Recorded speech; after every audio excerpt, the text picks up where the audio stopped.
Welcome to But Frankly Pierce News. I'm Arthur Fairview. There is so much to cover, I don't even know where to start. Well, how about the beginning? A is for Arizona. All roads seem to lead to Arizona. The 2020 election fraud by cyber ninjas was put on hold last week, so planned graduation ceremonies could take place at the Veterans Memorial Coliseum. So they crated everything up and stored it and are getting back to it again. Last weekend, a firestorm hit when Karen Fann, the Republican Senate president, announced that she had received a letter from auditors claiming they had found major issues in the county's election records, including a deleted database and missing ballots. This smoking gun was immediately applauded by, guess who? Failed former President Trump. B is for bingo.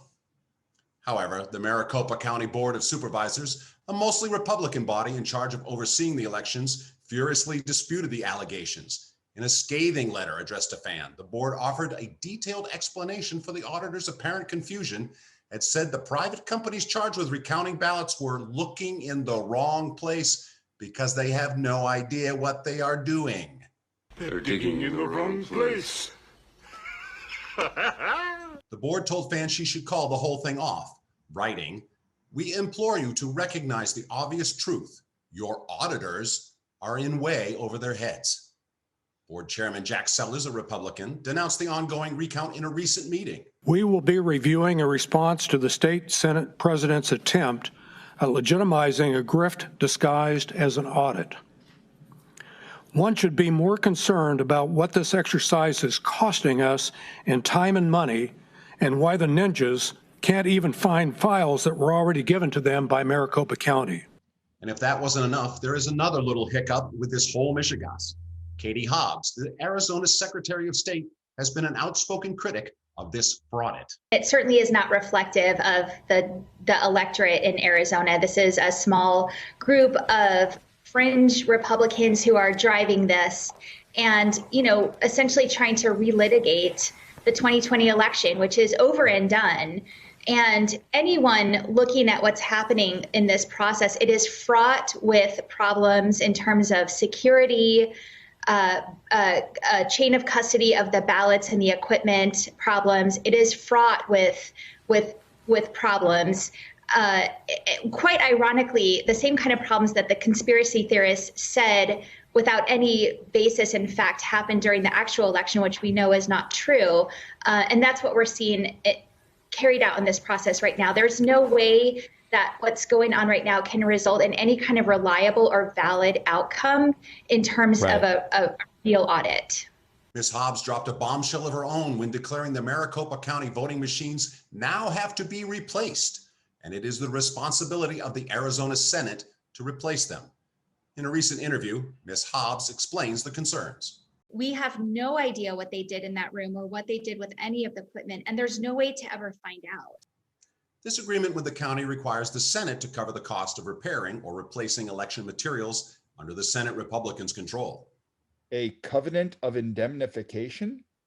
It's a fancy name for a protection agreement. C is for cyber ninjas. A county board spokesman has stated that they will consult with lawyers before responding to Hobbs. The fraud being conducted by cyber ninjas is mind-blowing. Douglas Logan, the QAnon conspiracy theorist, Stop the Steal guy, and CEO of Cyber Ninjas, stated his qualifications in an Arizona Senate meeting recently. I run an application security company. We work with some of the largest names in the financial services space as well as the government sector. Wow, Doug.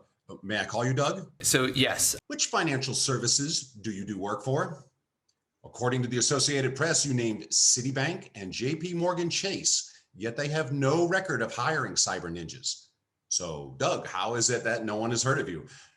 Your website, which is, how shall I put it? The 80s called. They want their EGA graphics back.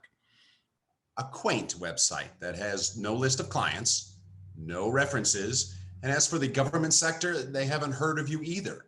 So exactly what other government sector work did Cyber Ninjas do? Did work in Antrim County this year, evaluating the systems being utilized there, figuring out how they work and what problems might be in those. So cyber ninjas who have never done an election audit before subcontracted with another company that has had experience, Wake TSI. So how much experience do they have? What, have they done 4, 5 audits? Doug, tell us about Wake TSI. Wake TSI has conducted a couple of hand counts. They did one in New Mexico a while ago. They just recently did one, or they just recently had their report released for Fulton County, Pennsylvania. That report is actually available on the Fulton County website. They did hand counts as part of that in addition to other audit work. Nice try, Doug. But the correct answer is 1. The only record of Wake TSI performing an audit is the one in Fulton County, Pennsylvania. When asked, Alex Curtis, a spokesman for the New Mexico Secretary of State, said he's unaware of Wake TSI doing any work for the state or any counties. Okay, so what happened in Fulton County? Dominion, the manufacturer of the voting machines, took issue with the county providing unaccredited and uncertified company, the aforementioned Wake TSI, access to the machines without the company's authorization and without any notice that would have allowed for public observation. By doing so, Dominion said the county violated its licensing agreement with the company. Furthermore, Dominion said the county would not be able to use the machines moving forward.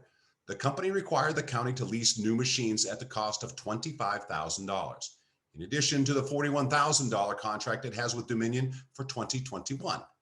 This same issue has now come to roost in Arizona, courtesy of Wake TSI and Cyber Ninjas. Another little setback for Cyber Ninjas and the Republicans hit prior to Monday's resumption of the hand count. Wake TSI left. The contract with Wake TSI ended May 14th, the original completion date for the hand count, and the company chose not to renew its contract, according to Randy Pullen, an audit spokesperson and former state GOP chair. They were done, he said. They didn't want to come back. So who is running the hand count? Senor Wences? No. Mr. Hand? Gee, Mr. Spicoli, I don't know. A Scottsdale-based technology company, Strat Tech Solutions, took over Monday running the hand count using Wake's procedures. It's unclear whether the company, which specializes in cybersecurity and other internet technology, has any election or auditing experience. Do you have any experience? So they went from a company with little to no election audit experience to a company that has no experience. For them, that's an improvement. And finally, D is for the Department of Denial. Because it's not just a river in Egypt anymore. In a follow-up to our story on the insanity of lifting the mask mandate and reopening Texas back in early March, Fox News decided to share this little gem. The last thing we need is the Neanderthal thinking that in the meantime, everything's fine, take off your mask, forget it. Back in March, the president scolded Texas for getting rid of its mask mandate and opening up the state 100%. Since then, cases and hospitalizations have been plunging, and Texas reported 0 COVID deaths on Sunday. Governor Greg Abbott responding today. At this point in time, we will never declare victory. However, it is interesting. I still have not yet received a phone call or an apology from the president. All the liberals and all the media in the state of Texas issued the same declaration. Some people said that I had issued a death warrant. The people on the Democrat side, they want to push narratives, whereas what I was looking at was both math and science. Math and science, huh? Well done, Fix News, until Juan Williams drops some knowledge on you. Biden made that Neanderthal comment, I think it was March 2nd.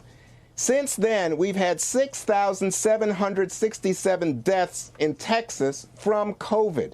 In New York, and I know you guys love to beat up on Cuomo. We don't have since to. March 2nd, only 1,500 fewer deaths with the mask mandate. I mean, and also right now, Texas is near the bottom when it comes to vaccination rates. So maybe we should put some needles in those Neanderthal arms. It's like riding a psychotic horse towards a burning stable. And riding that psychotic horse is Representative Lauren Boebert of Colorado. She has falsely claimed that Texas hasn't recorded a single COVID-19 death since it lifted mask restrictions 2 months ago. Texas removed their mask mandate 2 months ago, and Sleepy Joe called it Neanderthal thinking.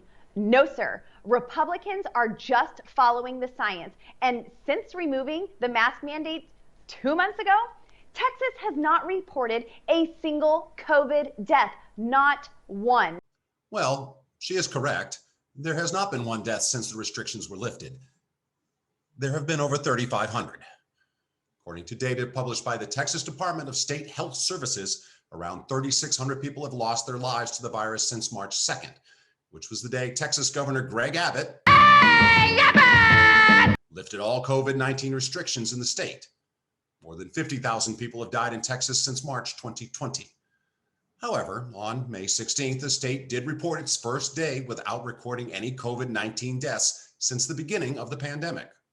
Ooh, would you like a little ice for that burn? Perhaps she just has her facts confused. How about no? I think she just got elected as the representative for the state of wishful thinking.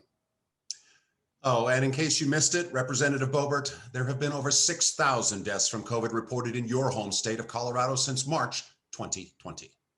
Put that in your pipe and smoke it. This has been But Frankly Pierce News. Thanks for watching. I'm Arthur Fairview, and I've had enough of hearing things from neurotic, psychotic, pig-headed politicians. All I want is the truth. Just give me some truth.